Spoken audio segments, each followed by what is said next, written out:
In the fall of 1937, the newspaper Pravda published an article titled "Happy Children of the Stalin Era." From that moment, the slogan, "Thank you, Comrade Stalin, for our happy childhood," became deeply ingrained in Soviet life. However, not all children were deemed worthy of such happiness.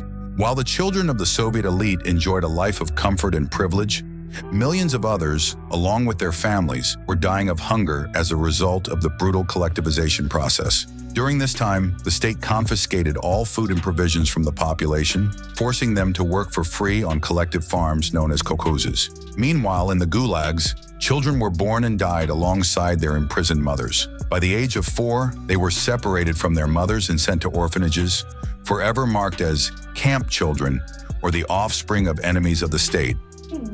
As a small child, I was taken from my parents and placed in one of these camps. There are only a few dim things that remain in my memory: carting sand, playing with the other children, and the fierce dogs. But clearest in my memory is the horse. It was an old horse, half starved to death, but to us children it was beautiful. But in the evening we ran after that horse. We paid no attention to the hands and feet sticking out from under the canvas covering the cart that the horse was pulling. These were the corpses that were taken out every day. In the gulags, few die naturally.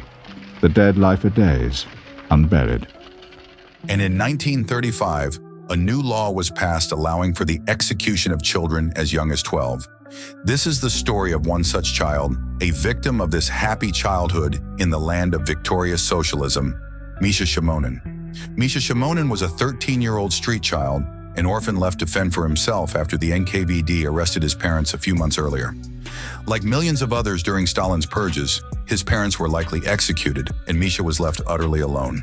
The boy was scared, starving, and heart-wrenchingly lonely, wandering the streets without a family, without protection. For days, he hadn't seen his mother, hadn't eaten properly, and had no one to turn to. His hunger was unbearable, gnawing at him every minute, every hour.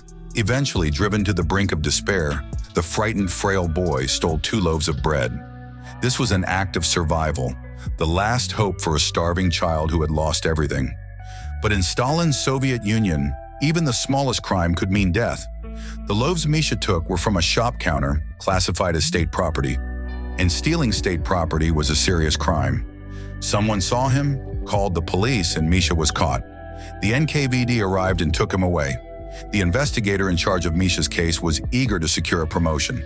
To ensure the boy's execution, they falsified his documents, changing his birth date to make him appear 15 years old. Misha, a terrified, malnourished child, was now marked for death.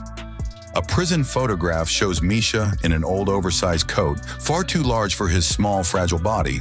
He looks like a child drowning in a world of cruelty, his pale face and haunted eyes reflecting the immense suffering he had endured.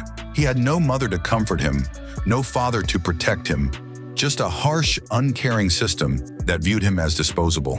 His crime? Stealing bread to stay alive. The case against Misha was closed quickly. Soon after, a police van, known as a Black Raven, raced through the dark streets of Moscow, heading toward Butovo, an execution site infamous for mass killings. There, alongside 157 others, Misha was shot. His small, innocent life was brutally cut short.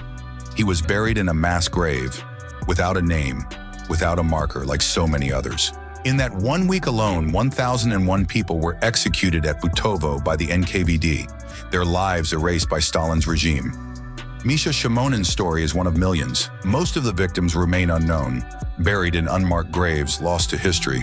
The life of this small boy, who only wanted to survive, was extinguished by a system that valued power over human life. Misha's death, like millions of others, is a stark reminder of the terrible cost of unchecked power and the deadly consequences of ideological tyranny.